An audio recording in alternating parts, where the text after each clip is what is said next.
This is an incredibly exciting time to be in education. For years, we've been able to imagine what a world of future learning might look like, but I believe that we're in a moment where we actually have the tools that we need to bring that vision of transformation that we've imagined for all these years into a reality. In fact, there are a couple of transformations that I'm particularly excited to see over the course of this year. I think we're going to really see them. I think we're at a tipping point. Let me share a couple of them with you. First shift that I'm really excited about seeing is a shift from delivery to exploration. The first rung of the digital ladder is using technology for delivering content. There can be great value here, right? Digital content can be easily updated, it can be interactive in ways that print can't, but we can do better than that. Technology has the ability to transform students into explorers. Not long ago, I was visiting a school in Sunnyside, Arizona, and I walked up, there we go. I walked up and I was on my way to a meeting, and remember, I used to teach high school.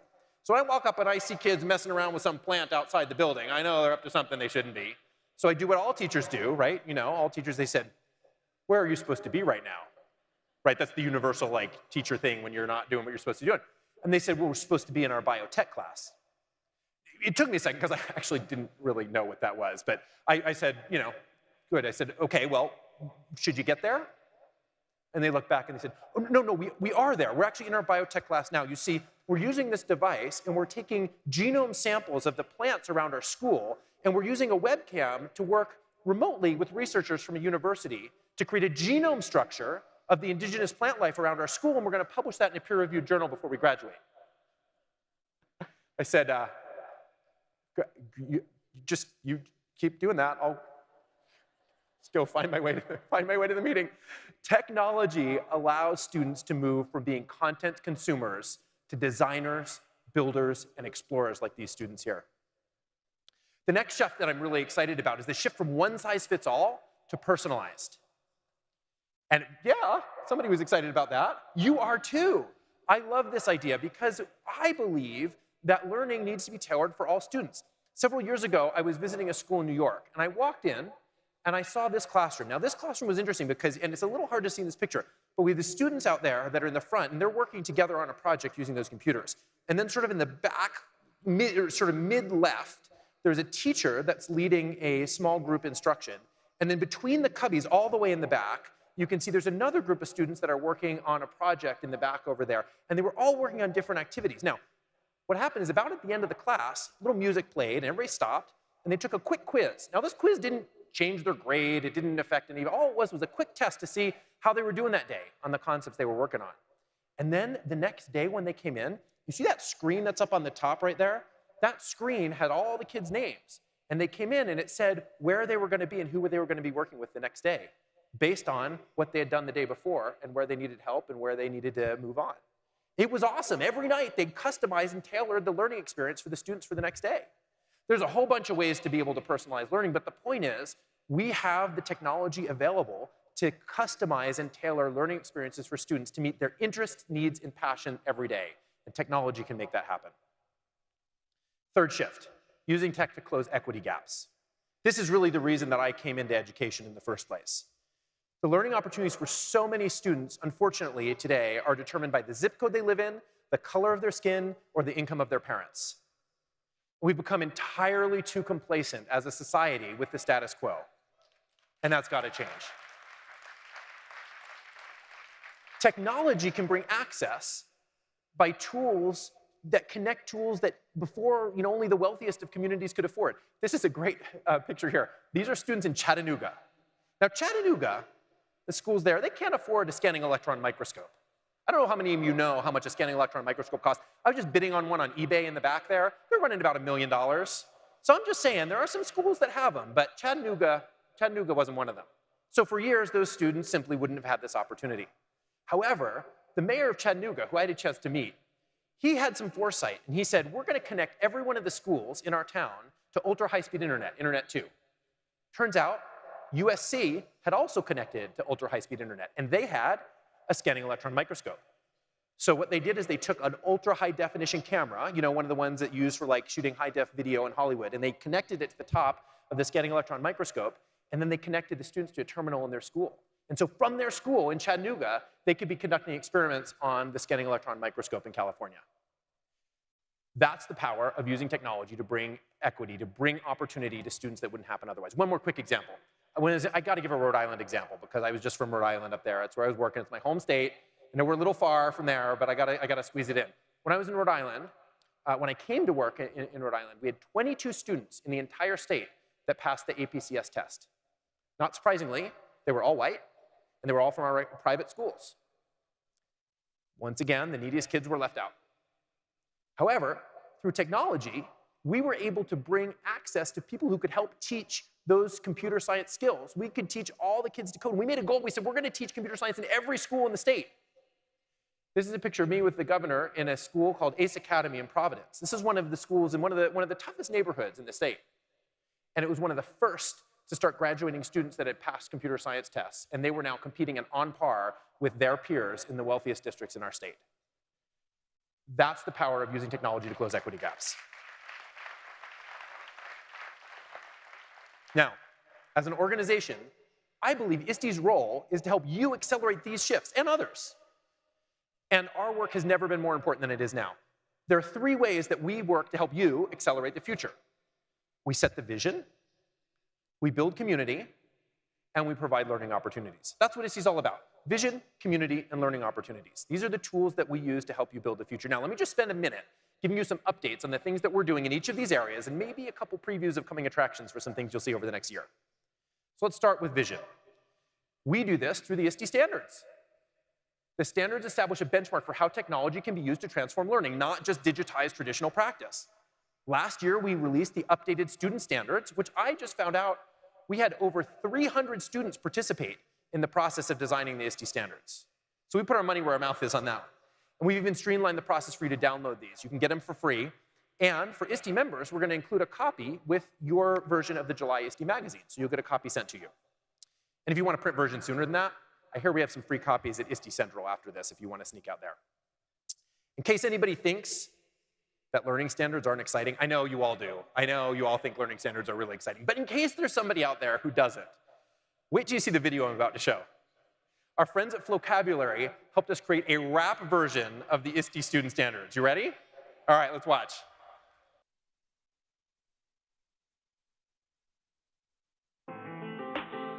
Shout out to all my 21st century learners out there. You know how we do it. Let's go. Yo, number 1, I'm an empowered learner. I set goals and pursue them with fervor. My learning is up to me, it's not passive. My brain learns best when I am digitally proactive. Number 2, I'm a digital citizen. I stay safe on all the sites that I'm visiting. I use technology to make a difference. With power comes responsibility. You digging it? I'm a knowledge constructor. Number 3, I carefully select and evaluate what I read. Curate media also brilliantly, and I think critically about source validity. 4, I'm an innovative designer. That means I solve problems, major and minor. Start with empathy, ideate, then prototype. Test and iterate, that method is so nice. I'm a computational thinker. 5, improving any process that I can find. Writing algorithms and testing in beta. Analyzing to find the trends in the data. I'm a creative communicator, that's 6. Like I put this in a rap song to make it stick. I could use different media or tools like infographics to get my point through. 7, I'm a global collaborator. I might connect with students way over the equator.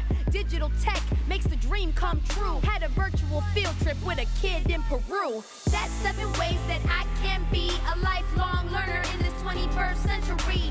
What kind of student do I want to be? It's my path, that's up to me. That's 7 ways that I can be a lifelong learner in this 21st century. What kind of student do I want to be? It's my path, that's up to me. Let's give it up for our friends at Vocabulary.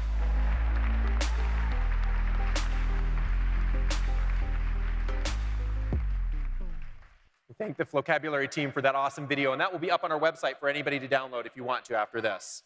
There you go. Now, over this year, we're working on updating the administrator and computer science standards as well, but we need your help.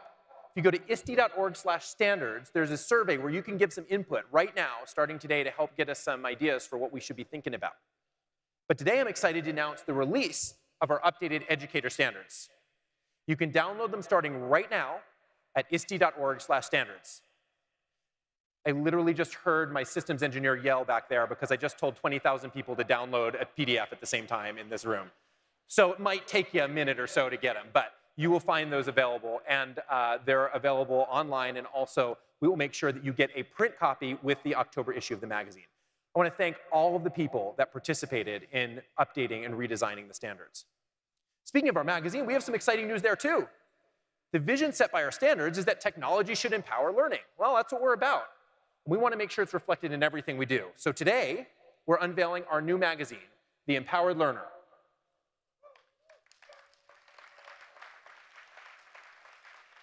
It will focus on sharing best practices for using technology to transform learning, but more importantly, it will spotlight amazing educational innovators from around the world that are making it happen.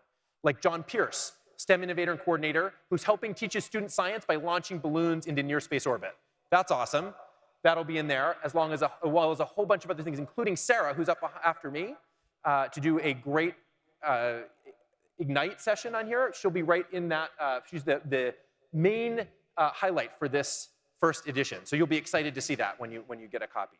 Look, part of setting the vision also means making sure policymakers understand the importance of the work that you do. ISTE works very hard on your behalf. I want to make sure you are aware of how hard ISTE works on your behalf to make sure your needs are front and center in Washington. During the past administration, ISTE played a key role in modernizing the E-rate program. And it was your voice that helped transform our Wi-Fi access from 30% of schools to 80% of schools as of this year. And believe me, I know, because I was working there at the time when I got flooded by all the letters and calls. 7,000 letters from ISTE delivered to the FCC, the Department of Ed, and Congress. You made this happen. Thank you. It shows that you can make change in Washington, and we need your voice again. The president's proposed budget zeroes out funding for ed tech grants, as well as significant reduction in funding for professional development, which in many cases help fund you to participate in events like this. Now, Congress, not the president, decides the final budget, but they need to hear your voice. We've made that easy for you to do. Just go to ISTE.org/ActForEdTech, and you can send a pre-written letter today. It takes about 3 minutes. Also, you can go out here to our advocacy booth at ISTE Central, and you can send a letter from there if you'd like. In 3 minutes, you can make a huge difference. Now, the next role that ISTE plays is creating community. And one of the most important ways we do that is through our events. Quick trivia. Mila beat me with some of the trivia earlier, but I got a couple stats she doesn't know. Over 3,000 proposals were submitted for this year's conference. 81 review teams and nearly 500 educators who read through all the proposals. It's a huge task. You guys, we don't buy them nearly enough coffee to make up for all the nights they spent reading and reviewing proposals for this great program. And we have over 2,500 presenters that came together with us to share their awesomeness with the rest of the group. If you're a presenter or reviewer, will you stand up? Presenters or reviewers, stand up for me for a second. Can we give these guys a round of applause?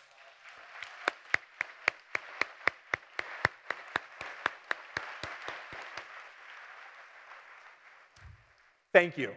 For the first time, you'll also see some new types of events. We have student Ignite sessions, as well as ISTE Bits, yep. Which, by the way, somebody asked me to describe ISTE Bits. The best way I can describe it, it's like speed dating for ISTE sessions. They're pretty awesome. Oh, and Demo Slams. How could I forget? Demo Slams, hosted by our awesome regional partner, TCEA.